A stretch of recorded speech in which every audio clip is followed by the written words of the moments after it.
Thank you for coming. Welcome. We're going to have a talk today about challenges in emerging infectious diseases. My name is Paul Roepe. I'm a professor of chemistry, biochemistry, and molecular biology at Georgetown University. Chemistry on the what we call the main campus, the undergraduate campus, and then biochemistry and molecular biology on the medical campus, which are uniquely close at Georgetown. There's really only 2 or 3 universities in the country that have medical campuses that are that close to their basic science departments on their main campuses. One of the things that brought me to Georgetown, New York, many years ago, 21 years ago now, the lab moved from, more than that, 23 years ago, right around 2000, moved from Sloan Kettering Cancer Center in New York down to Georgetown. When the work in the laboratory switched from mostly tumor work to mostly infectious disease work. So that's why I'm here. I've spent the last 20 years in my laboratory studying infectious diseases. And Bruce and Barrett coaxed me into doing a presentation for you all on emerging infectious diseases, challenges in emerging infectious diseases. I apologize up front because I'm used to lecturing graduate students and medical students, not general audiences. So if I go too fast, just do this to make me slow down. If I go too slow, just do this to make me speed up. That's accordingly. I want to hopefully have a good, lively discussion about some of the topics that I think we all care about. Some of the things that we're doing in the laboratory. Okay, so what are the challenges? And you can step back and look at this a lot of different ways. But to me, it's how you look at the problems. Scientific literacy is a big issue. Clinical literacy is an even bigger issue. So we'll talk about those 2 things a little bit. And then I think fear, really. What is navigating how we as people on this planet are dealing with infectious diseases. A lot of it's based in fear. And that'll be mostly for discussion because I haven't prepared too many fear slides. I don't want to go too far down that rabbit hole. But then people that work on infectious disease tend to look at it a little bit differently. We're not going to cover too much of that today, but we'll cover a little bit of this. And it largely depends upon the disease that you're talking about, as you'll see. Infectious disease is a big blanket term. Not quite as general as, well, even broader, I think, than cancer. You know a little bit about cancer, you know that breast cancer, colon cancer, they're very different diseases. We talk about liquid tumors and solid tumors and so on and so forth. Infectious disease, as you'll see, we talk about different classifications of infectious disease, which and how we deal with them, how we diagnose and treat them, really gets down to the underlying cause, similar to cancer. So my colleagues, we talk about those things, we talk about funding, we talk about training, how do we get people into these fields so that they're as passionate about it as we are, and so on and so forth. We'll touch on some of these things as we go on. But fear is also an issue for us because we're always trying to navigate relationships between clinics, scientists, and the public, and there's a lot of miscommunication or downright false communication out there, perfectly one. So let's get started. I'll start with perspective. And there's a lot of talk about emerging infectious diseases these days. You see it on the cover of Time magazine and so on and so forth. Why are we supposed to care about all this stuff? I think it's a good place to start. And it depends upon who you ask. You're asking one of the right people, though, I think. So I see these terms mixed up all the time in the press. I get a lot of chats with people from the Times and the Post and the PR and whatever. They're always asking me these questions. And to me, this term global health, I hear you more frequently than emerging infectious disease, is a broader blanket. And it means very, very different things to different people depending on who you talk to. Scientists, policy folks, folks in the government, and so on and so forth. So, global health, broader spectrum. You can step back and analyze that a lot of different ways too. What causes the most loss of productivity?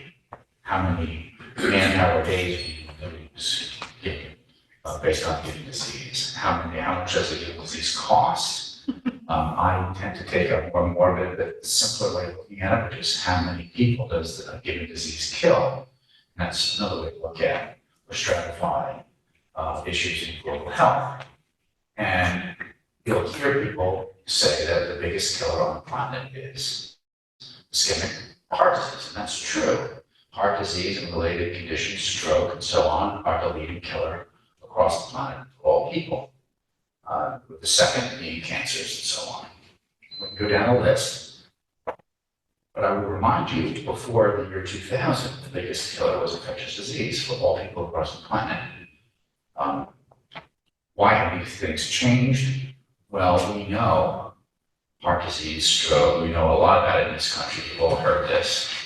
Diet, exercise, et cetera, are the leading causes. And for the last several decades, we've been exporting diet, cigarettes, other behaviors that we have started to abandon, but to the rest of the world. And if you look at these curves of incidence and mortality of infectious disease versus heart disease and other Western diseases, you'll see them intersecting around 2000. And so even though we've been making steady progress with infectious disease around the world, we've been making lasting progress on heart disease, hypertension, diabetes, various cancers that are mostly caused by smoking. I looked this up the other day. I was stunned to learn that a lot, because I was just naively assuming that the largest producer of tobacco on the planet is still the United States, and that's not true anymore. The largest producer of tobacco is actually China. It produces more cigarettes than we do, and largely consumes theirs, whereas we largely export ours. So these are interesting patterns of company behavior, exporting behavior, importing behavior that are contributing to the overall picture that we have of global health. And so I have this debate with my cancer colleagues at the Harvard Cancer Center at Georgetown all the time. Paul, you used to run a lab that studied cancer. Why are you dabbling in this infectious disease stuff? And when I have, my response is usually because it's still a leading cause of death, if not the major cause of death, in certain categories. We'll come to that in a second. But first, I wanted to touch on this point. And please interrupt me asking questions, but I've done a little bit of homework. I'm not sure I have all of the most current numbers, but this is pretty close to what we're doing and spending money on these days across all biomedical research in the United States and around the globe. So it's interesting. If you add up all of the funding that goes into studying diseases that are part of this blanket of global health, you'll see that the lion's share comes from the National Institutes of Health, or the NIH, Bethesda. They are by far and away the largest funder of biomedical research and health research, broadly speaking. About $40 billion a year, give or take. There's a number of foundations in there that you hear about, Gates Foundation and so on, so we'll come to some of these numbers later on. Gates is around $8 billion, give or take, maybe $8.5 now. So that's the largest private foundation. Pre-2010, they weren't even in the top 10, but their portfolio has grown quite a bit since then. And so on and so forth. So we can look at who funds research and what type of biomedical research, what type of health research are they funding. And I found this to be rather interesting. Across the globe, as I just mentioned, the leading killer is heart disease, broadly speaking. Different types, of course, but broadly speaking, heart disease, stroke, cardiovascular disease, the leading cause of death around the globe. Question. Yes, ma'am. Drug overdose, fentanyl, you see Yeah. on your list. I thought that was pretty high. We're gonna come to other courses of it. So this is all people across the globe. Oh, But okay. you're absolutely right. When we get to younger people, we Gotcha. can start to grade this based on age. That becomes an even more important point. But all disease, starting with heart disease, cancer, other things, and then what we fund, where the dollars go, is pretty much out of whack, not just for one or two diseases, but pretty much all diseases. And the American Medical Association has looked into this. There's a lovely article in JAMA from just a year or two ago, where overall point is that our spending does not reflect actual mortality based on disease or disease category. It doesn't reflect suffering, it doesn't reflect loss of productivity or any of these statistics that you can use to try to rank what's the most pressing problem of the day. And they're all pressing problems, of course, but if you're going to save lives, the thinking would be that you would try to invest resources in saving the most lives and so on, to go down the categories. But our funding of global health, broadly speaking, is out of whack with regard to what kills the most people. Sorry. The CDC, in making recommendations, puts a lot of stake on quality adjusted life years. Yes, it's another measure of how important a disease might be. That's true. Right. And I am being morbid or morbidly simplistic and just grading things by the number of people die or something. You're absolutely right. There are lots of diseases or conditions that exact a horrific toll that don't necessarily kill people. When we get to malaria, I'll tell you about Vivax malaria versus Valsipin malaria. And the latter kills you, but the former doesn't, not necessarily. But you might as well be dead because you're not going to be able to do anything the rest of your life. So yes, we could rate these things in different ways. But that's a good point. The rankings are different, but our funding is still out of whack whether you rate the importance of diseases the way you just mentioned, or you rank them according to the number of deaths. Why is the funding out of whack? What is it a political issue? Interesting article. I encourage anyone that's interested in this to take a look at the JAMA article. What's it? It's mostly because that's the way we always did it. It follows historical trends more than anything else. Historical. If you spent $1 million on this last year, and now you want to. We'll just add another 15% or whatever. Congress up another 5% or whatever they're going to do, or cut it 5%, but Yeah. largely because I think, I'll be a little political here, I think a lot of what goes on in Congress when it comes to global health and health in general, they're kind of lazy about this, basically. And when somebody with a big name shows up at their door, that's something nice. You need to do this, you need to do this, you have to fund this, there's too many people suffering from that. Yes, the loudest voices on the block tend to get the most wins. A loud voice wins. Squeaky wheel gets Squeaky the wheel grease. gets the whatever. Well, and look at the pressure that the congressional representatives get from just the news media Yes, and and advertising and, all those kinds of. absolutely. So, And to take my fair share of the blame, I think scientists don't do enough of this sort of thing, because if you just ask your average scientist, Well, you have to go they where don't know you, these numbers either. yeah, and you have to go where you can get a grant, Exactly. so. Right, so we tend to perpetuate this entire cycle by, we have to run our laboratories, we have to fund our students and so on and so forth. So, it's rare and unusual to have people jump into fields for no good reason other than they just really want to study that. You have to be able to get your work funded.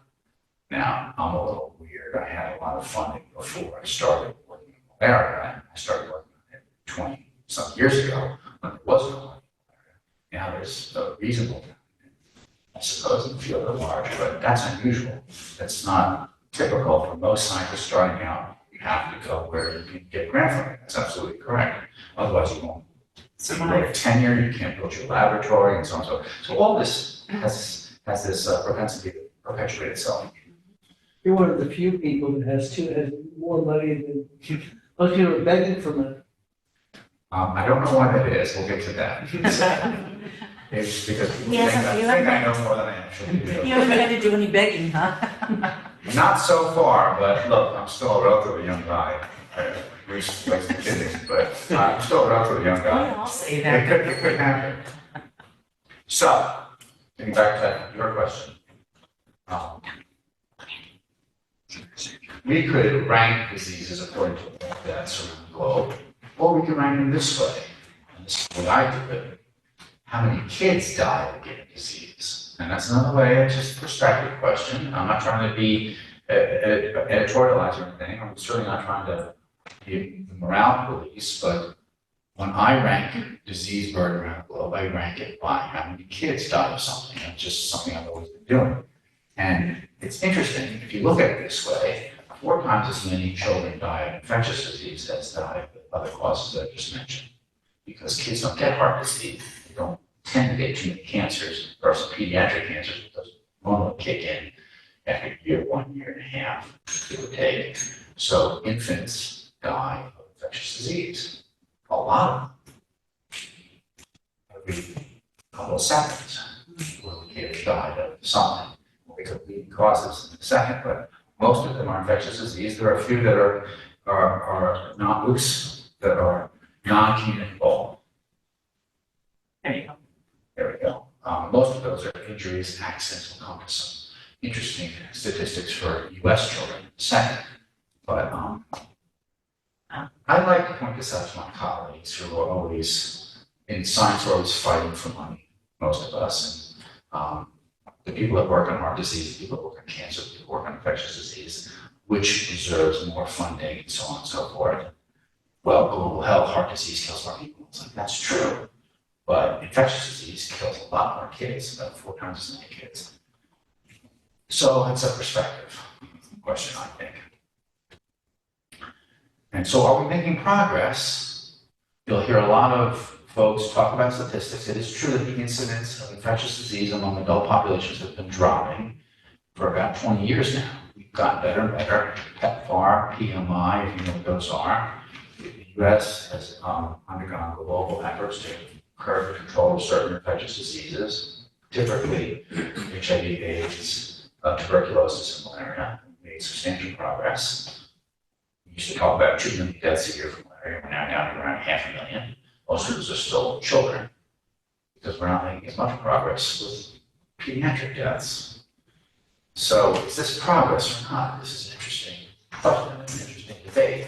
And again, the drop in infectious disease status as the #1 killer around the globe is largely due to being supplanted by heart disease and cancer that are largely caused by exported Western diet and tobacco products. That's the way I look at it. And that's a little bit of a radical position to take, but if we wanted to stop the leading cancer around the globe, it's actually lung cancer. To bring an uncomfortable topic, but the leading cancer is lung cancer, caused largely by cigarettes. So if we wanted, that's not the only cause, but if we wanted to do away with it, do away with cigarettes. I know that's a little bit of a controversial stance to take, but same is true with heart disease and cardiovascular disease in general. We do away with certain elements of our Western diet, lack of exercise, which is not a problem, audience, and so on and so forth. Yes, ma'am. The impact of vaccines, even globally, has that changed? We'll get to vaccines in a little bit, but yes, it has in certain settings. But again, to talk about any of these, to talk about infectious disease as a blanket term gets a little dangerous because, as you'll see in a second, it's like grouping breast cancer and colon cancer as the same disease. They're not. They're very, very different. Okay, so we care about infectious disease because kids die of it, basically.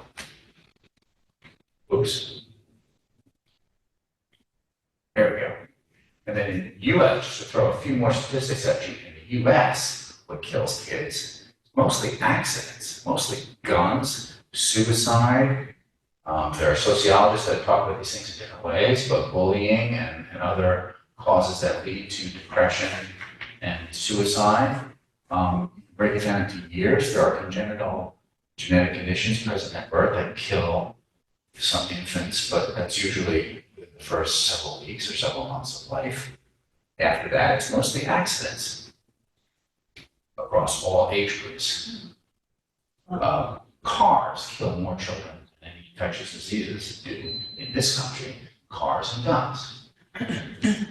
So, once again, if you step back and take a view of global health, broadly speaking, or even just US health, US public health, do we fund the things that kill the most people or that exact the most cost in other ways that you could rank lost productivity, man hours, pain and suffering? No, we don't. In fact, those things are completely out of whack. largely based on history, practice. We tend to fund what we used to fund instead of what we really need to fund. So this is an important concept, I think, to get you all talking with each other about when we think of what we as citizens need to do, what we can learn about. I think that's one of the central points. I'll take that with you and read today. Okay. So what to focus on depends on how you look at the picture, basically. It's like art. Just one person's art is another person's, finger painting. I still have some finger painting that my daughter did years and years ago hanging in my bathroom. It's lovely. Sorry, I'm having trouble again. Just press once. Okay, so on to a little scientific and clinical literacy. I won't bore you with too many more numbers. We'll get into some topics in a second here, but global infectious disease statistics, all people. So when we break down infectious disease, we can talk about respiratory infections, we can talk about gastroenteritis, diarrheal diseases. Those are the top two. Yes, ma'am. I've seen this term before, so I just wanted a definition, lower respiratory infection. Yeah. What is exactly what? So that's another almost kind of blanket term. So basically, pulmonary obstructions of one sort or another, low respiratory infections, pneumonias, but they have a variety of underlying causes, as we'll see in a second. Viral causes, bacterial causes, and so on. So I don't like the term because it blankets too many diseases as if they're one disease. It's not like cancer. It's not really one disease, but it's grouped into one clinical condition. But that's divided out from upper respiratory Yes, ma'am. infections. Which tend not to be as serious. So just topographically in the lung, the upper part of the lung, the lower part of the lung. If an infection gets deeper into the lung, it's more dangerous and death more frequently. And we know what the causes are, at least the risk factors for all these conditions are, pretty much.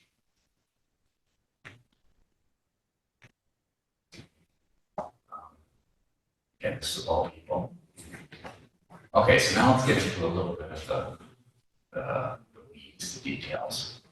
I'm going to walk you through how I think of infectious disease. And I was not trained in infectious disease. I'm not an infectious disease clinician, I'm a chemist. So this is the way I started looking at it 30 years ago. But I tend to look at it maybe a little simplistically, but to me, infectious disease, which one you're talking about depends upon the microbe that you're talking about. So all infectious disease is caused by a microbe. You learn this in school, I think, and there are different classifications of microbes. You learn this in school as well. There are parasites and bacteria, there are parasites. So depending on infectious disease, you can talk about the microbe that causes that disease. And then it becomes simple to some extent, because if you understand the underlying biology of that class of microbes, you understand an awful lot about the infectious diseases that they cause. But I see in the press a lot of mixing and matching of infectious diseases. It's all one thing. And to some extent it is, but not really. There are certain parasitic diseases and infectious disease caused by parasites that require a vector, a bug. Malaria is the most famous because you have to get bit by a mosquito that's carrying the malarial parasite in order to be infected by that parasite. There's lots of others. Chagas disease in South America and so on. Leishmaniasis, there's a form in India that they call Alcazar, which is the visceral form, disfiguring, and so on. And this is caused by different bugs that are infected with parasites that bite you. So just taking the vector biology out of the equation leads to a completely different layer of understanding for that classification of infectious diseases. Doesn't make any sense. Whereas we talk about infectious diseases caused by a virus or bacteria, it doesn't require a vector to transmit. Your entire approach to that disease becomes very, very different. Your understanding of the disease, how you treat it, how you diagnose it, becomes very, very different. So I like to group these things according to what they can infect. Infectious disease means that the organism, the microbe, infects you, colonizes you, figures out how to grow in your soft tissue somewhere. So bacteria can infect animals, plants, fungi, protozoans, single cell, unicellular organisms. Viruses infect a few more. They can also infect bacteria, and parasites infect everything. And neglecting marine bacteria, which I'll come back to in a second, there's at least 1 trillion viruses on the planet. So T for virus, trillions of viruses, B for bacteria, which is easy to suppose B, billions of bacteria, and then millions of parasites, trillions, billions, and millions. Each of those are a factor of 1,000 smaller. So we have trillions of viruses, billions of bacteria, millions of parasites, give or take. And a lot of this is quantitative estimate because we don't even really know. If you try to actually count how many viruses are on the planet, different distinct species of virus, you can get it for the rest of your life. And there's a simple statistic that I like to cite that was taught to me by a infectious disease fellow at the NCI in Frederick years ago. He pointed out, if you think of seawater, so 3/4 of the planet is the sea, right? And if you think of a cubic meter of seawater on the surface, how many bacterial species are in that cubic meter? Thousands, tens of thousands. How many viruses are there? 1,000 times more, give or take, that are infecting the bacteria or plant organisms that are in that cubic meter of seawater. Now go down another foot and take the next cubic meter. Next. Each time you move somewhere else, you're in a different environment that has different salinity, temperature, exposure to sunlight, and so on and so forth. So the different number of species that you tend to find are not the same, right? It's not a light switch, it's a continuum, but you see what I'm saying? As you go further and further in a given environment, you find more and more species that are not in the previous segment. The same is true in your backyard. If you go out to your backyard with a spoon and dig into the dirt, take a spoonful of dirt from the top, you'll find thousands of different bacterial species, all trying to murder each other, basically. It's interesting. Then you go down another spoonful, take another spoonful, you'll find another 1,000 species that are different. And the murdering part is important because all these microorganisms are competing for the same ecosystem. They're all competing for the same small, constrained environment of food, light, warmth, and so on. But they're all trying to kill each other. And they're doing so by secreting molecules that we call drugs. What do you call a drug or a molecule that kills the bacteria? We call that an antibiotic. So if you think about this for a second, how many antibiotics are out there on the planet right now that are just waiting to be discovered with a little spoonful of dirt in your backyard? Millions of them, billions of them. It's rather remarkable when you start to think about this. Because the biodiversity that everybody talks about on the planet is largely microbial biodiversity that's all over, everywhere. It's on the bottom of your shoes right now. The 1,000 bacteria growing on this young man's shoes are different than the ones growing on Bruce's, because Bruce's are newer. Oh, come on. And so on and so on and so on. So every microenvironment you look at, you will find different colonies of different microbes that are doing different things in that microenvironment. But largely they're trying to murder the other microbes that are also in that microenvironment. So we really don't even know how many of these things are on the planet, but we can make good quantitative guesses. We can make a lot of scientifically literate approximations to what we can find from these microbes, like drugs and so on and so forth. Understanding of genomes, which I'll get to in a minute. Just want to make sure I'm staying on time, but you can let me know. I'll tell you. Okay. And so when we get back to infectious disease, we're talking about how bad a disease is, how many people it kills, and so on and so forth.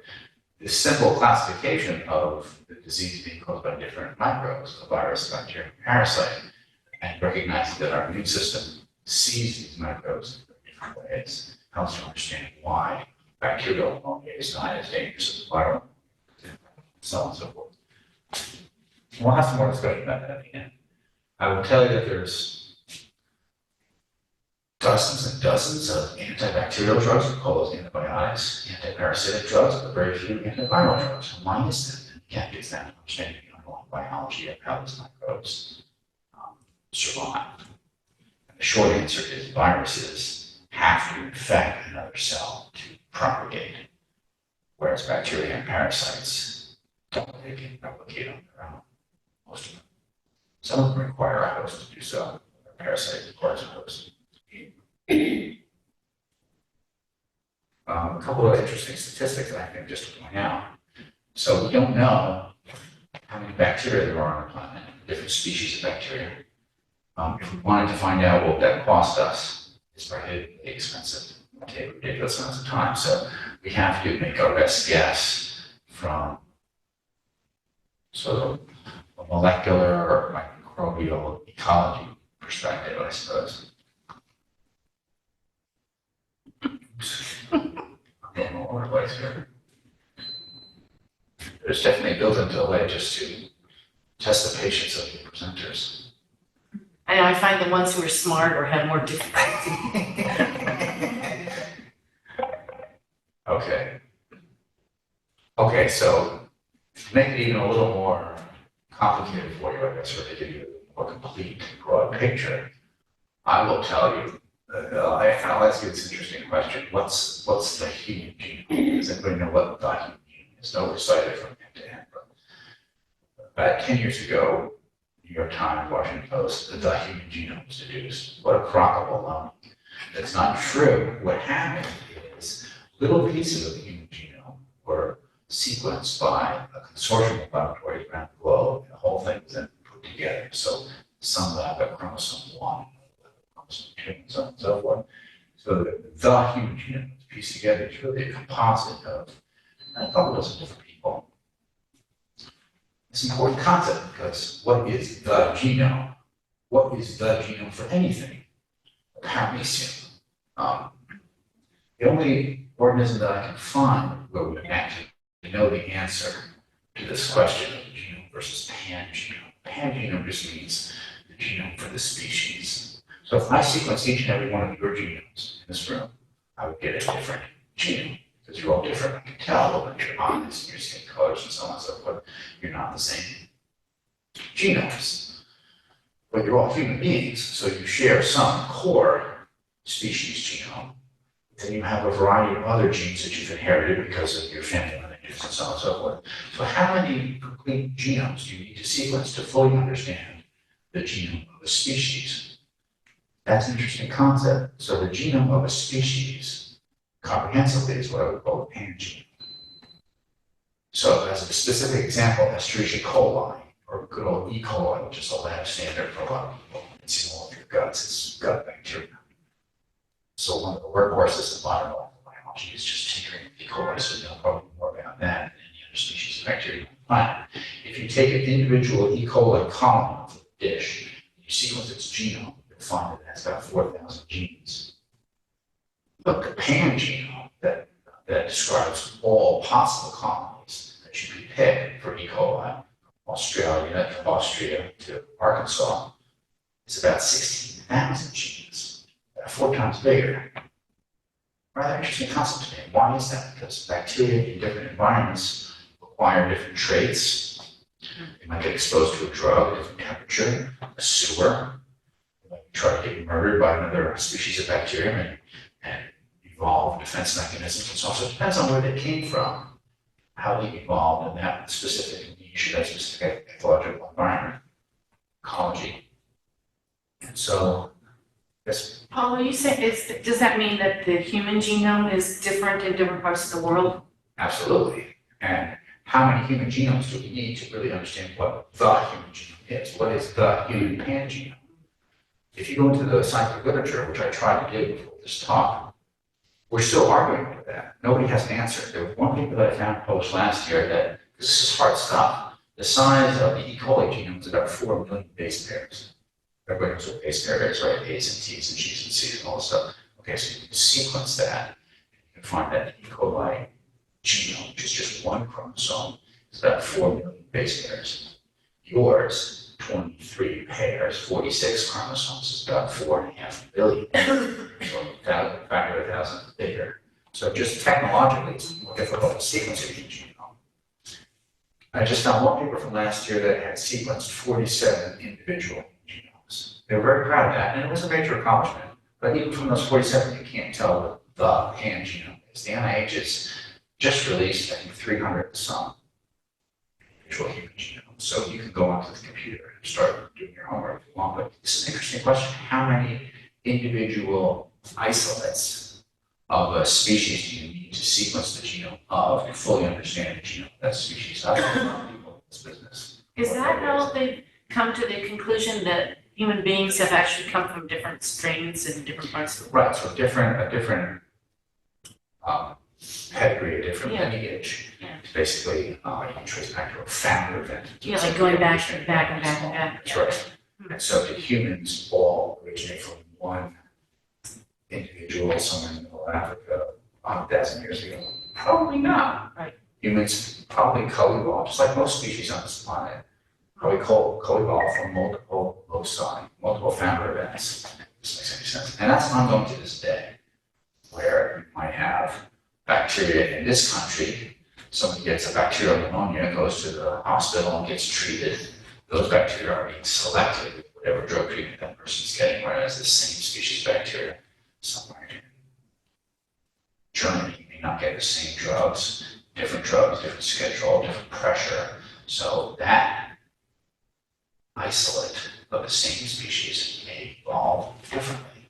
So this is we can't really think of these things as sort of fixed, static definitions. They're constantly evolving, constantly ongoing. So what is the human genome? It's a really interesting question. I don't know what it is. I can tell you what the core human genome is, and there are certain genes that are always conserved across all humans, just as there are certain genes that are conserved across all species of certain bacteria.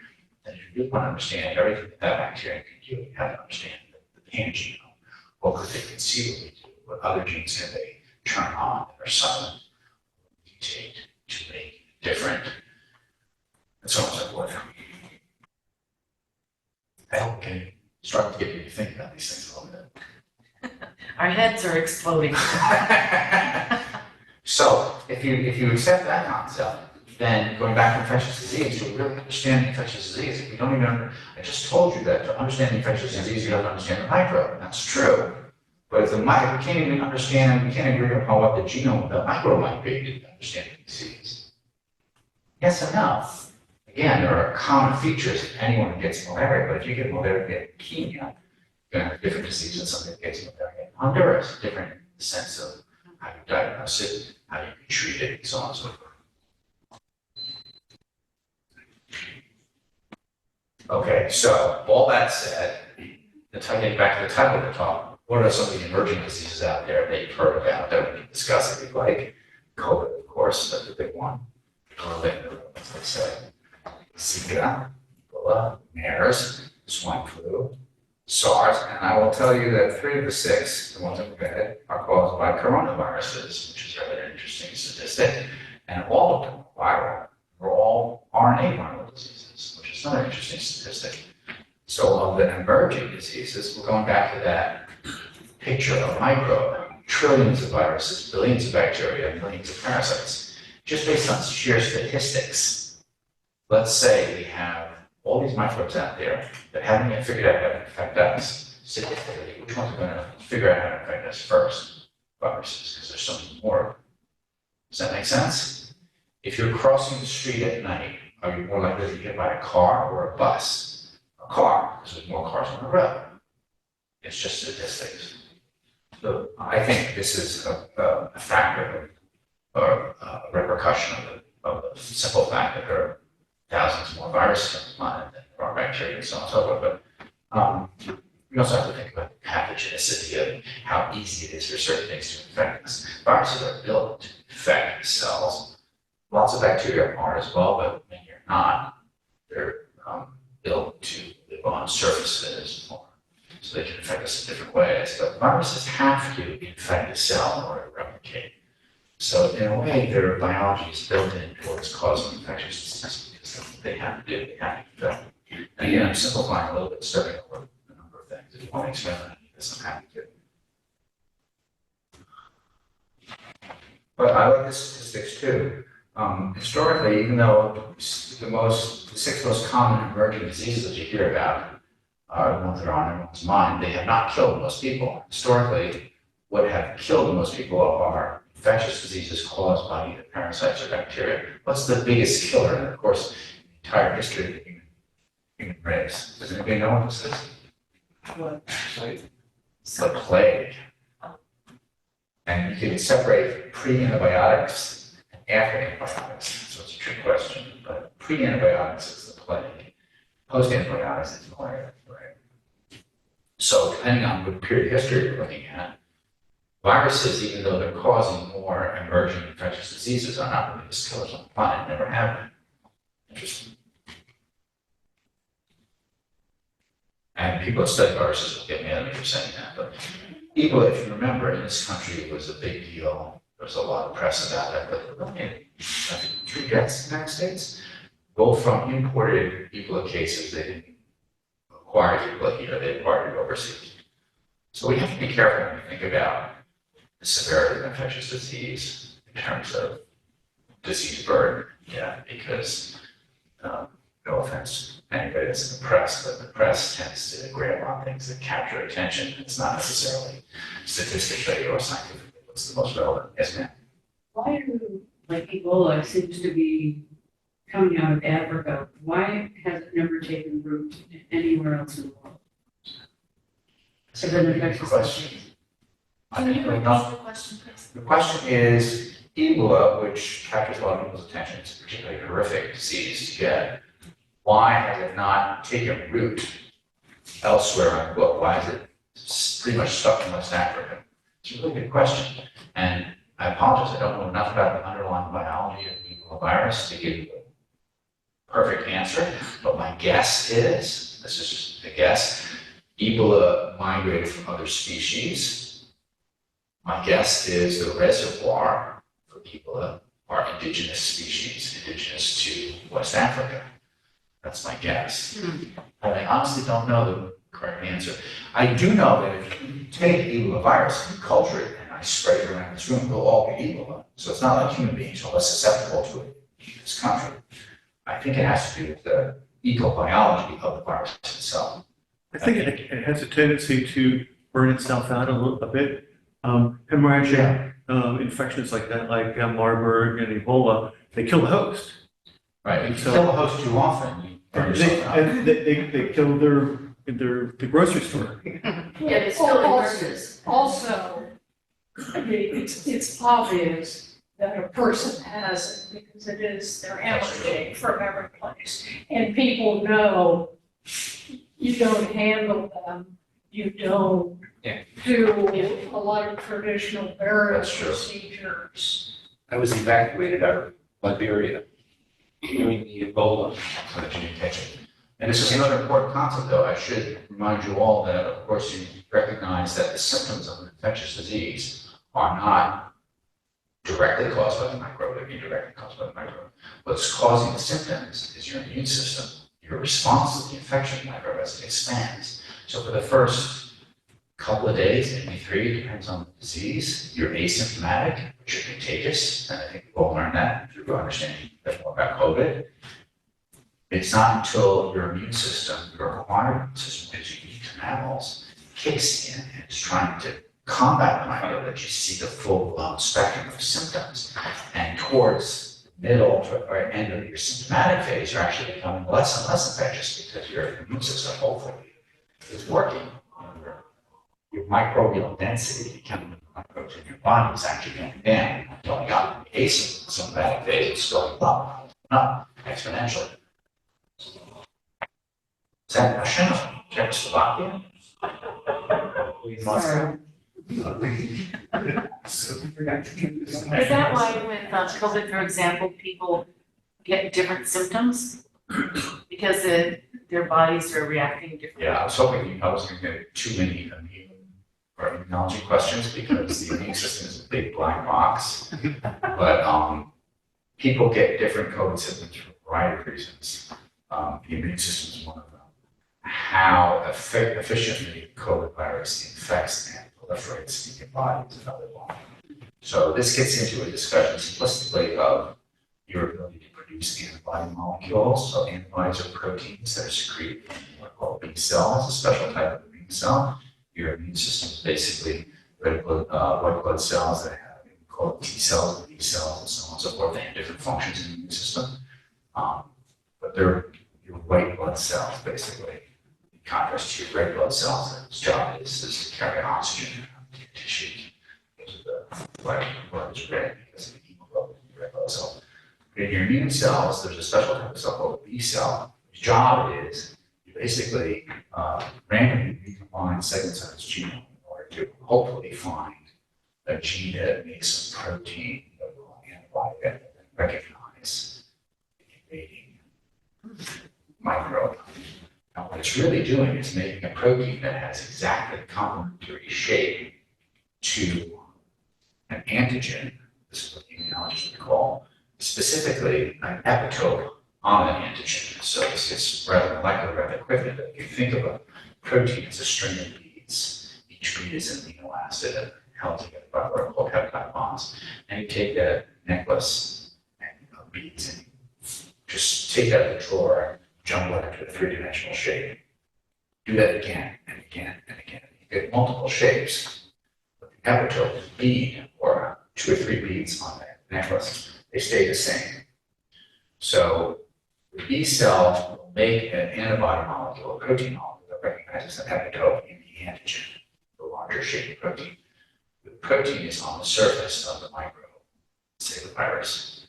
So different people have different immune capacities. Some people are able to make an antibody molecule that recognizes a given epitope. Again, a lot of this is statistics. How healthy are you? You take a lot of vitamin C, et cetera, et cetera. Are your B cells proliferating rapidly? Is your immune system healthy? People can mount and acquire an immune response to a given invading microbe. Some people in hours, some people can take them a week. So I think that has a lot to do with it. It's mostly what has to do with it. The symptoms are largely the pace at which your immune system is adjusting to them. And then when you mount an immune response, did you make, statistically, were you able to make 3 different antibodies that react to different epitopes on the spike protein? Or did you just make one? Did you just make one that binds there and one that binds somewhere else, but it doesn't bind quite as well? So there's diversity, molecular diversity in terms of the immune response. And I think people that mount a really robust, fast immune response tend to get much weaker symptoms because they're able to clear virus a lot faster than others. And I'm simplifying a lot of complicated immunology. My immunologist colleagues will be very angry with me, I think, but we don't have, I don't you have. can run me back, and I'm happy to give you a lecture on molecular immunology, because I understand it. I teach it to my students badly, but I do teach it. In any case, one of the major points I wanted to make here is that we talked a lot about infectious diseases and how they spread and the microbes that cause them and whatnot, and Zika, things that cover Time magazine and so on and so forth. I want to press upon you that none of this is new. This has been going on throughout the course of human history. Diseases have evolved as long as we've been on the planet, and will continue to do so. Microbes evolve alongside of us, and we're not the same species that we were 100 years ago, 1,000 years ago. We have less hair, some of us are smarter, we have larger bellies, no offense, et cetera, et cetera. So these are honest to goodness morphological changes that are happening to humans over time. Similarly, you can look at any species of microbe on the planet, and they are evolving alongside of us. Malaria, just to go back to this, is my favorite infectious disease for obvious reasons, but it's been evolving as long as humans have been on the planet. It's one of the oldest diseases that we know of. Malaria means bad air, malaria. The Romans invented the term thousands of years ago. And they used to believe that it was caused by breathing bad air, malaria. The swamps around Rome caused the disease. No, they did not really. It was the mosquitoes breeding in the swamps that caused the disease, but they thought breathing the air caused the disease. If you moved away from the swamps, you wouldn't get malaria, which is true because you moved away from mosquitoes. Interesting. But the microbe itself, the parasite that causes the disease, has been evolving, co-evolving with us for as long as we've been on the planet. So I want you to come away with this, from this with a dynamic picture of disease. Dynamic picture of disease. That how diseases are not really set in stone in any fixed period of time, that they're an ongoing process, particularly infectious disease. It's evolving as we evolve. And so, just as before 2000, the leading killer of people on the planet was infectious disease, not heart disease or cancer, what's new here is how we spread infectious disease due to travel, agricultural methods, and where we live and how we live. So we're packing more and more people into smaller and smaller places. We call it cities. We travel a lot more. We have very, very different agricultural practices than we did just 100 years ago, so on and so forth. So these changes in our behavior, the evolution of human society, has much more to do with emerging infectious disease than the microbes themselves. Although that is a contribution, the piece that I started with, because the microbes do evolve. We still don't know how many are on the planet, and so on and so forth. But I think human behavior is arguably more important than the microbes themselves in terms of the spread of infectious disease. Very patient. And all this is explained in that handout that you all got. I hope I didn't get one. There's extras up here. Okay, so then, with all that, it's basically my long-winded introduction. I can get into a specific infectious disease. And here we can talk about any one of the infectious diseases that we mentioned.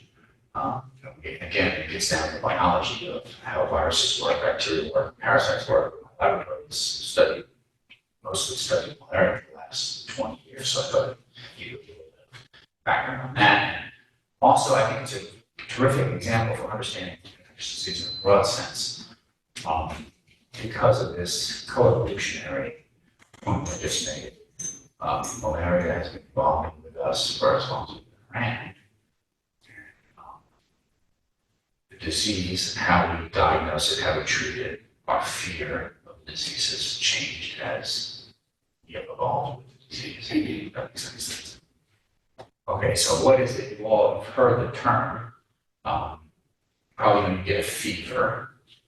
In fact, if you ever get malaria, I hope you don't. If you do, you get what are called periodic fevers, tertiary fever cycle, where basically every 2 days you get a fever, and then it goes away, and it comes back again, it gets worse, and so on and so forth. So you get these fevers going on higher and higher, spaced apart by about 2 days, and I'll show you why in a second. But there are other really important symptoms. The fever is not what kills you. What actually kills you is something called cerebral malaria. You don't understand that. So that's on the bottom right here. Malaria is a parasitic disease, an intracellular parasitic disease. So parasites actually invade liver cells and invade red blood cells in your circulatory system.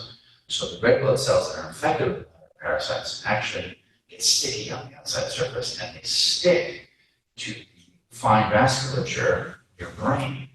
So you get these occlusions, clogs of infected red cells being stuck in the fine capillaries in your brain, causing microhemorrhages all over your brain. And that's what we call, because that's what we call cerebral malaria, and that's what really kills you, not the fevers, or the splenomegaly, a large spleen, or the anemia, because the red cells, as they get affected by parasites, get destroyed, so you lose red cells faster than you can remake them once the infection starts to peak. We'll get into some of that in a second, but the symptoms are actually a little more tough to diagnose in a clinical setting. When somebody comes into a hospital in the early stages of malaria, they have a fever, they have malaria, they have something else. It's not easy to just take the fever and, it feels like you have a large spleen. That can be a lot of things. But, so the most reliable diagnoses are cellular like this, but that one comes from a slice of brain at autopsy, so typically there are other molecular diagnoses that might let yourself develop. For example, diagnose malaria earlier on, tell you which type of malaria you have, and which variant for a given species parasite would be affecting you. So we're going to get to just a little bit of this biology, so we can discuss some of that. And it's fascinating, amazing, and terrifying depending on how you look at it. Again, this perspective question. So it's true for any infectious disease. If you want to study the disease, you have to study the microbe that causes the disease. Biology, if you're into that sort of thing, it's fascinating, but it's also particularly terrifying. So here's a little bit of malaria biology for you. That's the mosquito. Only the female Anopheles mosquito can give you malaria. That's an interesting statistic, because the female is the one that needs the blood meal exactly, to provide nutrition for her eggs, exactly. So female Anopheles mosquitoes inject what are called sporozoites. This is why vaccines are important, but don't tell me vaccine friends, I said that.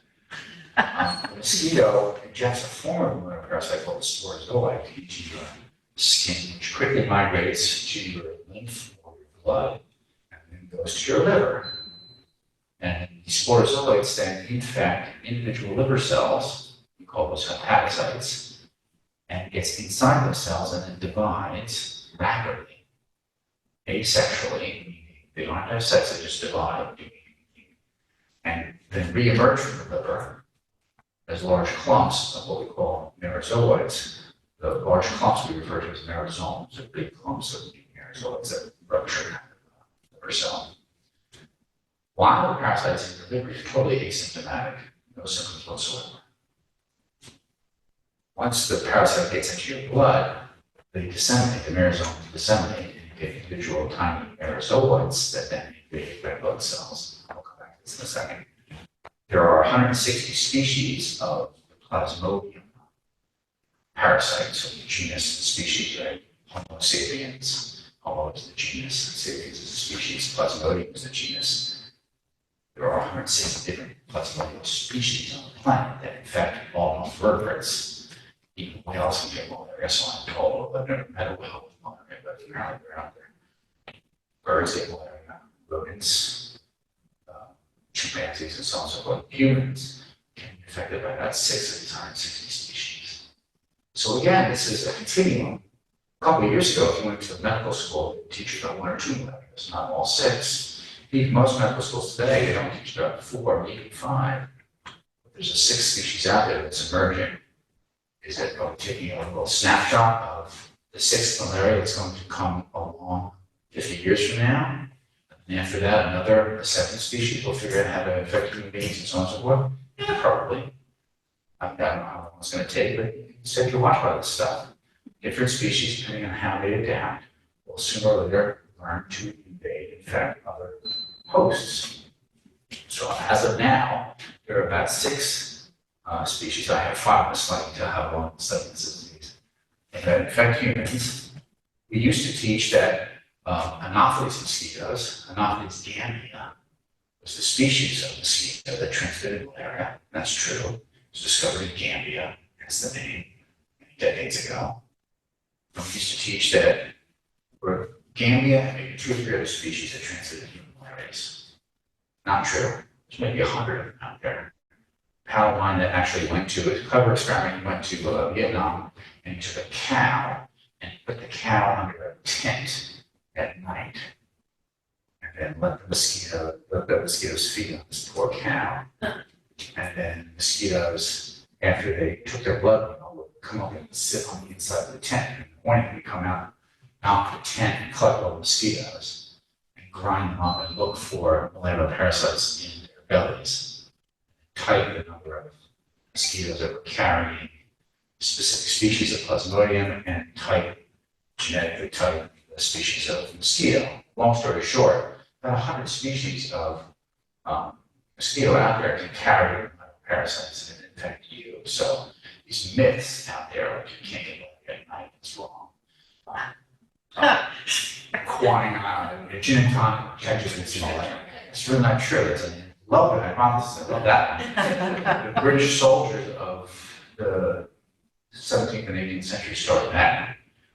Oh, it must be gin and tonic. No, it's the quinine water in the gin and tonic because you mix it with tonic water that has quinine in it, and quinine is an antibiotic drug. That's bull.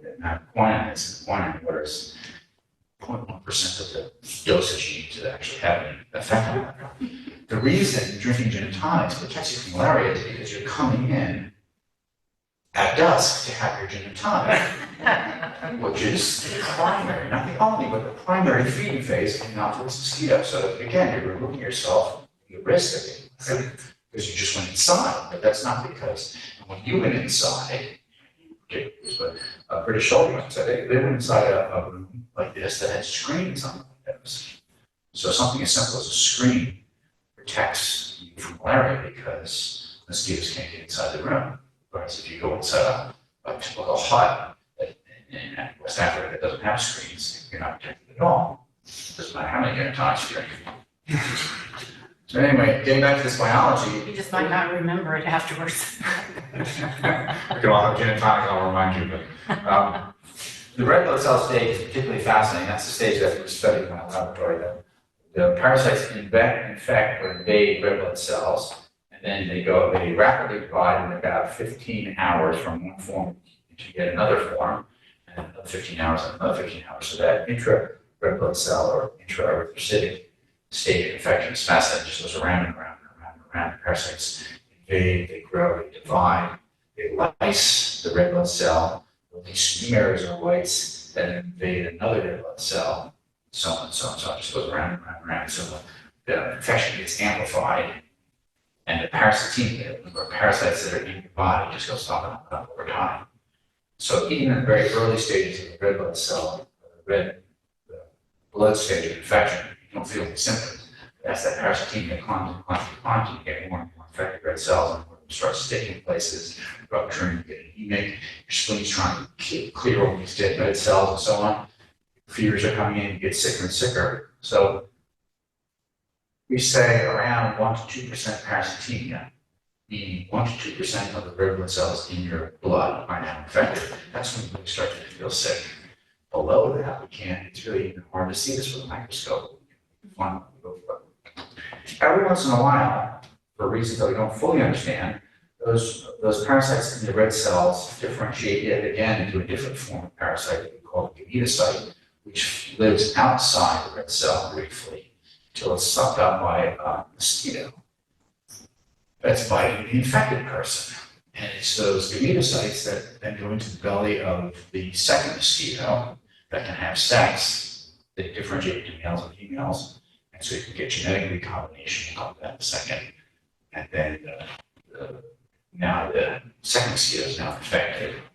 Those gametocytes develop into a couple of stages in the mosquito, eventually winding up becoming sporozoites in the spit gland of that mosquito that then bites somebody else and transmits the malaria, and so on and so on and so on. So the life cycle of this parasite is fascinating because it requires two hosts, the human host and the mosquito host, to complete its life cycle. And that's not true for all parasitic infectious diseases, but you'll see a lot of them like that. They require this insect secondary host.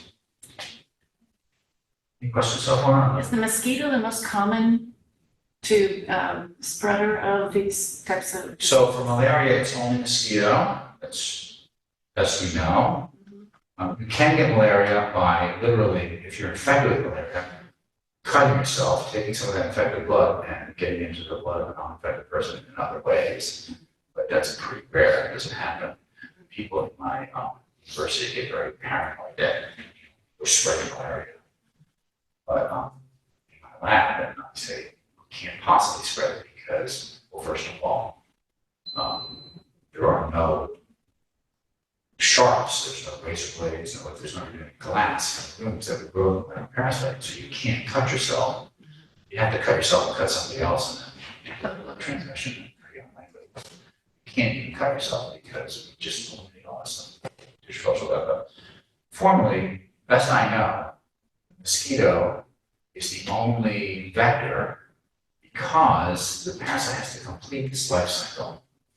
And it's those gametocytes in the belly of the mosquito that mate, form what are called oocysts or ookines that migrate across the gut epithelium of the mosquito, make their way into the spit gland, become sporozoites. So all these different stages of called differentiation develop into different versions of the microbe. Those are mosquito dependent. The ookine has learned how to migrate across the gut epithelium of the mosquito, but not this mosquito. Even going into different species of mosquito, the gut epithelium is different enough where they don't quite know how to do that. So it can't do it against something, any other thing that happens So to it fight can't complete its life cycle in a tick or a Yeah. gander, because the biology of those arthropods is just very, very different than that of the mosquito. That's the short answer. But believe it or not, these arthropods have immune systems of their own. So the the parasite in the mosquito has learned how to evade the mosquito immune system enough to be able to complete its life cycle most of the time. What's the incidence of this sort of malaria in sub-Saharan Africa, Asia, Central America, the United States? So again, there's, on the slide was 5, but there's actually 6. And the 2 most common are falciparum, falciparum, and then plasmodium vivax. So we talk about falciparum, vivax malaria the most. There's 3 other species that are, maybe 1% or 2 of malaria infections. So falciparum, if you're not pre-immune, will kill you. Let's get treatment. Vivax probably won't, but it'll make you sick for the rest of your life. And there it gets down to the biology of the parasite. The Vivax parasite sequesters in the liver for the rest of your life. Whereas the falciparum malaria bursts out of your liver about 2 weeks. In sub-Saharan Africa, it's all falciparum malaria, pretty much. That's why there's no Vivax malaria in Africa, whereas in India, it's about 50-50. Per day. So it depends on where you are in the globe. You get a different malaria that's caused by different species of the microbe. You can't understand the microbe you're dealing with that's causing infectious disease helps you understand the disease. If somebody in India presents with malarial symptoms, the first thing they do is try to type it. Is it Vivax or falciparum? Because if it's Vivax, okay, you're going to be sick for a long time, but there are no drugs for us to cure you. You're not going to die. We're just going to make you comfortable. I can't speak for clinicians, you know what I'm saying, but in Africa, if you don't treat that person and get that parasitemia down by a couple of lots, a couple of hours, the person's going to die. So how you approach the disease in different settings matters quite a bit. Great question, yeah. Given our travel, given the change in our human behavior, Yeah.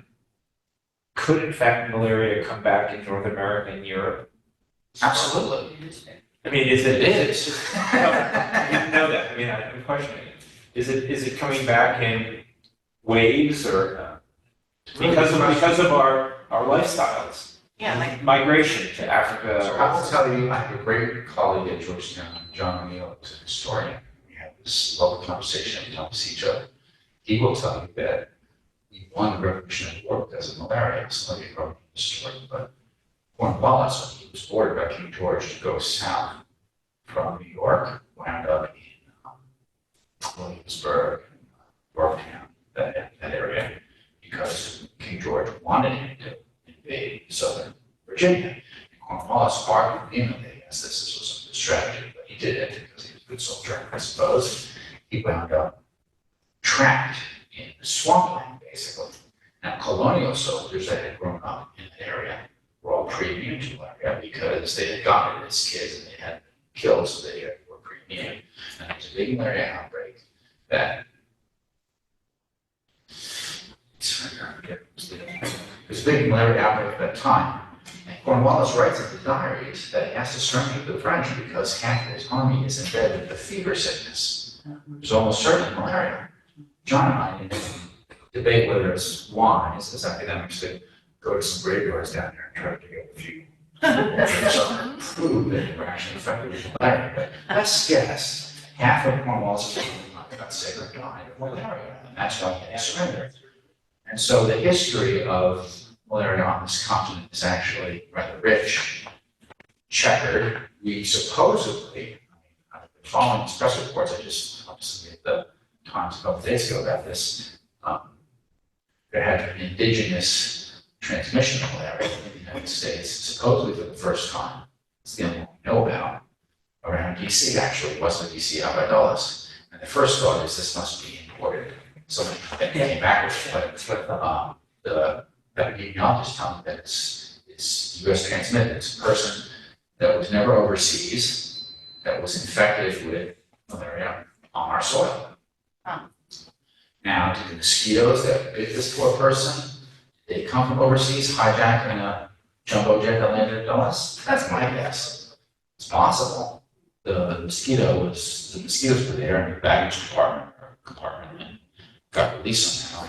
That's how it got transmitted. But who the heck knows? So we're watching this in real time.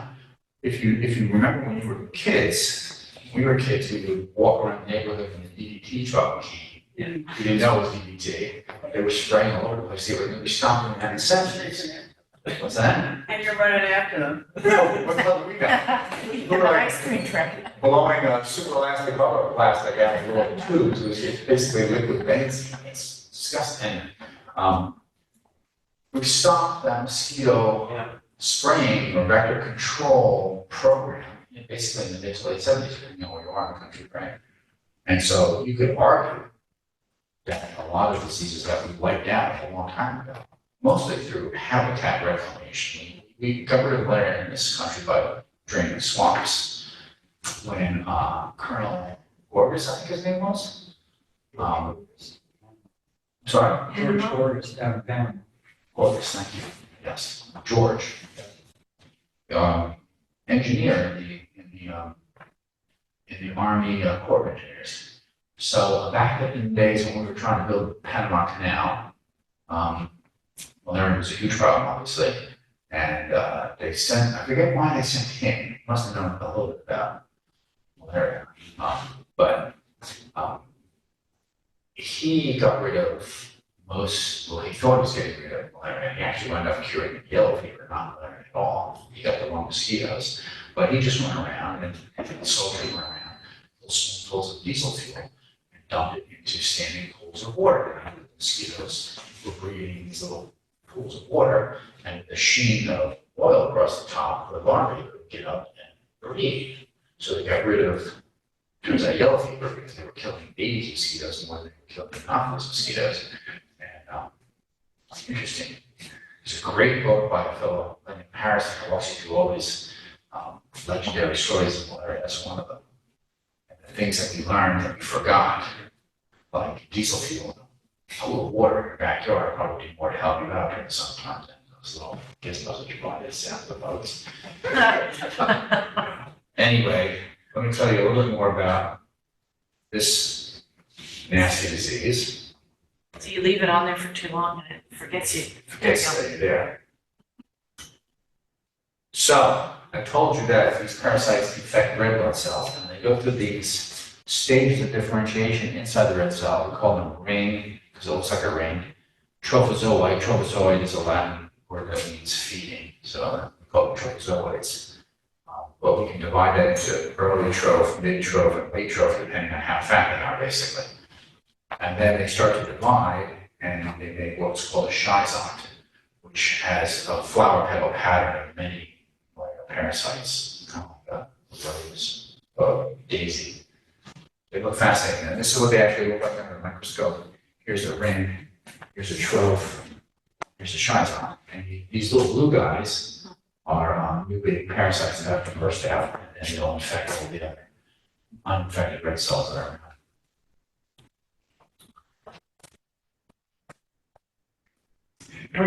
During diagnosis,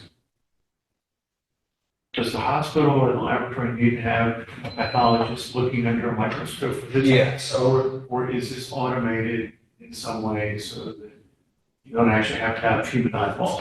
that's a really good question too. The NIH gave us a lot of money to try to assemble a lot of this stuff years ago. We did a reasonable job. Talk about that a little bit, but to this day, in most of the globe, around most of the globe, the diagnosis is still a good old-fashioned light microscope and somebody looking through to look for these things. But now we have artificial intelligence involved too, don't we? Yeah, I try to get that imported into Tanzania on the back of a pickup truck. It's difficult, but yes, in theory, we could do this. The best applications that I know of are on good old-fashioned cell phones because everybody, not everybody, but 90% of the globe has a cell phone, but they don't necessarily have internet access, so on and so forth. So there are certain things that we could probably do digitally. If we could figure out how to develop an app that somebody can then, and they have good cameras and they have supercomputers, basically. There's more computational speed in this thing than there was in all the computers that NASA had at its disposal and recently on the moon. So you could do a lot with this little device. I think you're absolutely right. Take a picture and then process it. I have somebody working on this, as a matter of fact. It's an interesting idea. But until then, we use good old-fashioned drop of blood, we smear it on a piece of glass, we stain it with a cheap and easily available dye called ginseng.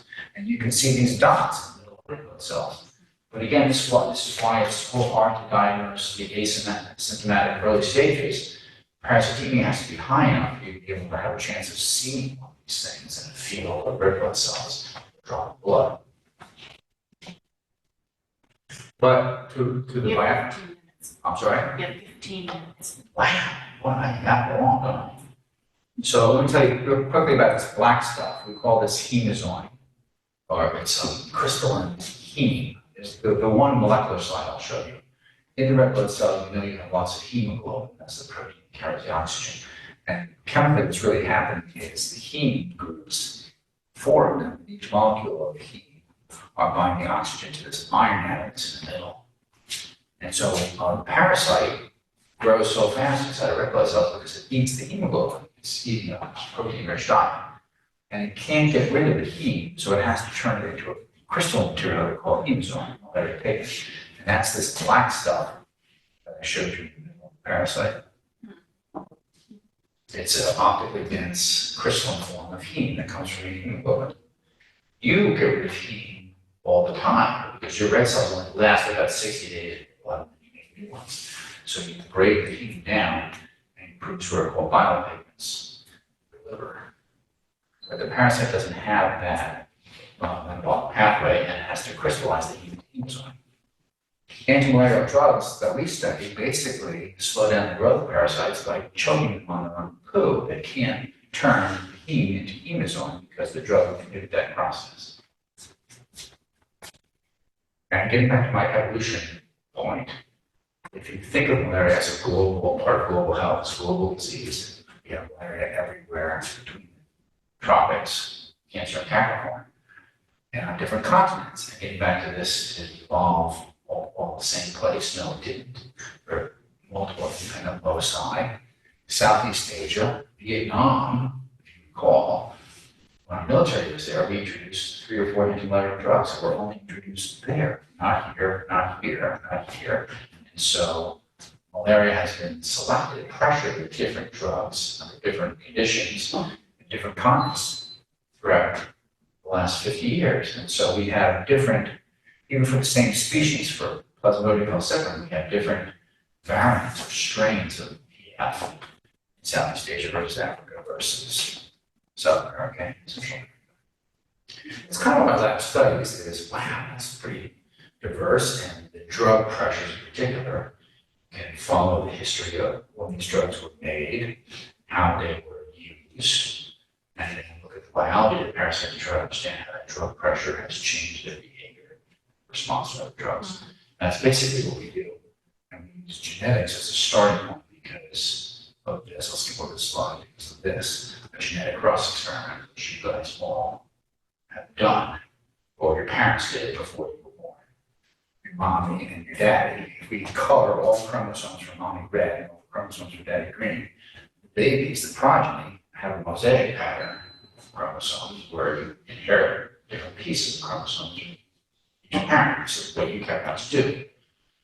So you can do this, and if you have enough progeny, you can type them. So this y-axis is basically measuring how sensitive these malarial parasite babies are to a specific drug. We're starting with a drug-resistant daddy and a drug-sensitive mom, and then trying to figure out which piece of DNA must be inherited to make them drug-resistant, but can't be inherited by any of the drug-sensitive progeny. It's called a genetic cross. It's a rather simple experiment. Is that at a stage now where it can be used so doctors know what to give the patient to solve? Absolutely. This is the logic behind it. So it's a diagnostic test. It's a diagnostic test, but you have to, can you find a genetic signature of what makes the malarial parasite drug resistant?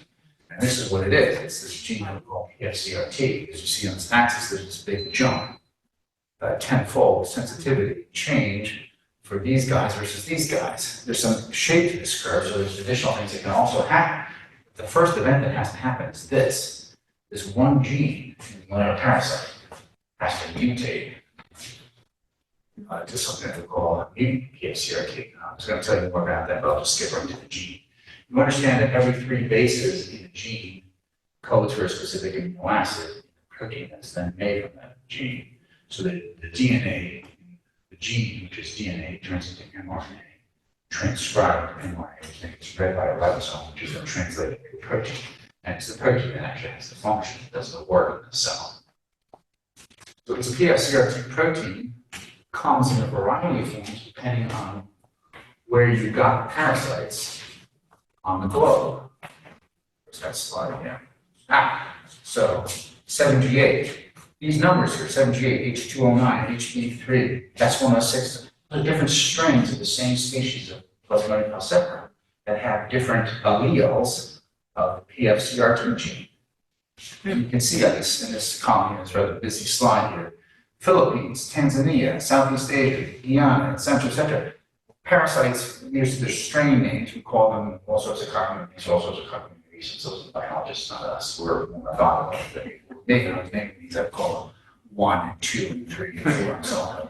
But over time, biologists label these things different things for different reasons. My guess is KT is a person, Catherine Thatcher or something, who went around Malaysia collecting malaria parasites and naming them logically according to her. KT, this is the 99th one she caught, and so on and so forth. In any case, the different CRT genes are mutated in different places to give us different mutated PFCRT proteins that then do something to make the parasite more or less susceptible to different drugs. But the important point is we can just go to a drop of blood, pull out parasite DNA, sequence this gene, and immediately know where the parasite came from and which drugs it's going to respond to, better or worse. Now, is that done with a simple PCR type test so that it can be done out in the Yeah, field? absolutely. The problem is it's still expensive to do that sort of thing off the back of a pickup truck in Tanzania without electricity or refrigeration. So the enzymes that you need to do PCR have to be refrigerated. So the main obstacles to implementing what I would call molecular medicine, do this every day in a cancer clinic. Right. Type whether breast cancer is EGF positive or HER2 negative and that sort of thing. Just by quick PCR diagnostics, you can do this in theory now with malaria as well, but having the technology there to do it is the great step. Okay, wrapping it up on the malaria piece here real quick. I still have 5 minutes. You do. But you have more slides. I'm going to go through them rather quickly, but you all know this anyway, where malaria deaths are today, but I will remind you that malaria used to be a lot more widespread than it is at this point, even way up into the United States. Even in California where it's dry. California, where it's dry, yep. Oh, the Nazis, they loved, you know where they love to live? You know those black corrugated drain pipes that you use on your drain? Yeah. Yeah, they get little puddles of water on the bottom after the rainwater stuff. Mosquitoes love that habitat or something. It's nice and protected, dark. So when Zika came out in DC, mosquito, the Aedes mosquitoes, the Aedes aegypti, which had been, gone from northern United States for decades, had started to live in drain pipes in DC, and that's how Zika started to spread. So it's again, evolution of the parasites, the vector, the human host, the mosquito host, plastic black drain pipes that didn't exist 100 years ago, but they exist now. They're apparently a fantastic habitat for certain types of mosquitoes. So will this turn back into this? Good question. Probably not. But check back with me in about 50 years if I'm still around. This is just a different picture of the same sort of point where we're talking about transmission instead of disease and death. Okay, so beyond this point I want to make here is that malaria is fascinating. You can get deep into the weeds and talk about the specifics all day. I can talk about it all week, but it's a model for other infectious diseases if you step back and think about the overall concepts I was trying to teach you in terms of evolution of microbe. It happens to be a vector-borne, an example of a vector-borne infectious disease, not all vector-borne. But if you add vector complexity to it, it adds another layer of understanding of how that infectious disease and so on. Is there a short answer to this? So when you think, if we go from malaria to other diseases that come out, going back to your issue of emerging infectious diseases, how long does it take to determine exactly what you're dealing with and how to deal with it? Good question, but again, it's the underlying biology of the microbe that helps you jump from point A to point C quickly. Is it a viral disease? Is it a bacterial disease? Is it a parasitic disease? Different types. Okay, so across all viral genomes, even though the genome distinguishes one species of virus from another species, there are common things that you find in all viral genomes that are not found in bacterial genomes. Same is true for birds. If you think about it, there are birds, there are genus Homo, sapiens, chimps, apes. There are common features in these genomes that you can look and type, being micro to some extent by simple. Well, I guess my question is directed to the people who are so concerned that we weren't able to mount a defense against COVID very quickly. Yeah. And so, it's a process, right? You've got to figure out what you're dealing with and then figure out the solution. Yeah, it took us probably, well, us and the French, maybe 3 or 4 years to define the ecologic agent for AIDS. Yes, it's true.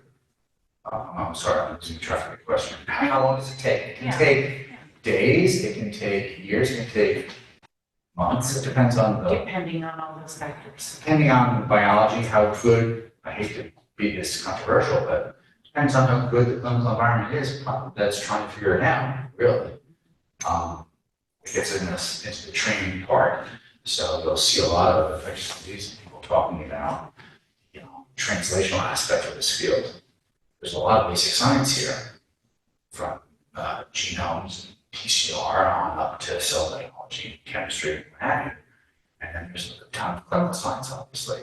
So how many clinicians out there even understand how PCR works? It's an interesting question. I don't want to be computational, but not a lot.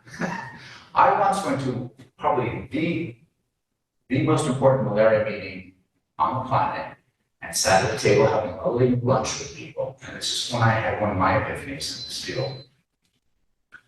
There's a concept in infectious disease where a microbe that's causing the disease indirectly, right? Your symptoms are really causing the disease, but the microbe is infecting. We use a drug to curb the growth of the microbe. So we talk about cytostatic effects if it's an antiviral drug.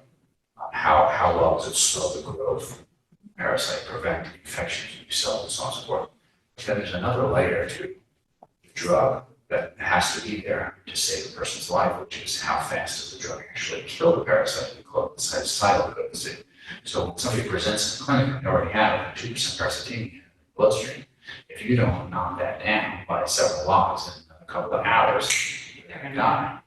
That life cycle is about 48 hours long, so the drug has to work a lot faster than we actually grow. So if you think about this, there's 2 different layers of how the drug has to work. They have to slow the growth of the microbe, and they have to kill it. And I had this epiphany, thinking about this, and sitting at this table for lunch with these leading malaria scientists, and I actually went around the table and I asked them, okay, the cytocidal potency has to be what concentration of drug we get in the blood, otherwise we wouldn't be able to save patients. So I went around the table and I asked them, so what's the concentration of this drug XYZ? What's the concentration of this drug in people's plasma? Nobody knew. It's something that fundamental, that basic, which is, I guess, a scientific question, but also a clinical variable. These are the leading people in the field. We had a clue, including some practicing clinicians, by the way. Do you find that it helps to work on a specific project with colleagues at different universities, or does that make it more difficult? Well, my elitism, yes, I have my favorites. I have people that I work with that I get things done with faster. But broadly speaking, I think it's very important for basic scientists like myself to interact with clinicians day in and day out. And I do that, but not enough people do that. And not enough clinicians in particular participate in basic science training. I think that's an element to our clinical training that we're beginning to lose in the country if we're not careful with it altogether. Even for something like malaria, most US trained physicians don't know anything about the disease because it's not taught in our medical schools. Georgia don't teach it. And they might have had a day of it someplace. Maybe if you're lucky, one lecture in their heat module on parasitology, all parasitic diseases from Chagas disease on to malaria or something. It's true, it's better than nothing, but it's not a lot. I try to do that, I'm sure it's not easy. Listen, I better wrap this up because, I don't let you guys go, but, I just had more funding slides. I just want to thank some of my colleagues that have helped me over the years. These are some of the recent graduates from my laboratory. In particular, that slide that I showed you of the developing parasites was taken by Nancy Cabrera in the middle there. And I have a number of collaborators around the country from Notre Dame to Columbia to Kentucky to Yale and Hopkins, and just folks that I bug pretty much on a weekly, if not daily basis for various problems and issues. And our funders over the years have been mostly the NIH, and then the MMV over in Geneva, and the USP, and a few other smaller foundations that you see on the outside here. Thank you for listening and for such good questions. Thank you.